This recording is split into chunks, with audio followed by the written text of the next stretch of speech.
in high definition. Good evening, everyone, and thank you so much for joining us. I'm Gwen Bevel. Doug has the night off. Fresh out of confidential informational briefings, 13th District Congressman Mac Thornberry says he's skeptical about the U.S. taking action against Syria.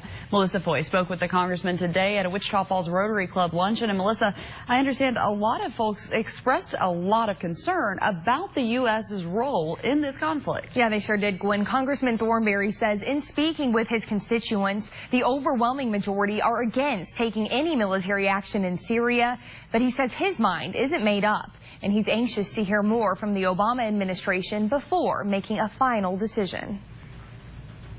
I have no doubt that Assad did use chemical weapons, and he's been using them on a small-scale basis. This was a larger-scale attack on August 21st. After classified briefings with the Congressional Intelligence Committee, 13th District Congressman Mac Thornberry says there's no question that Bashar al-Assad gassed his own people.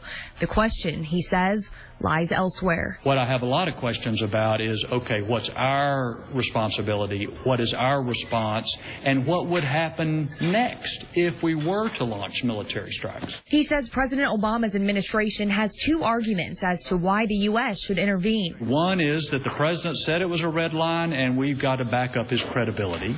Secondly, they say we have got to take action to prevent Assad from using chemical weapons again, that the world has an interest in preventing that from happening. But he says so far the president's administration has not made a convincing argument supporting a U.S. attack. Anytime that our country sends our military to do something, we need to understand that lives could be at stake.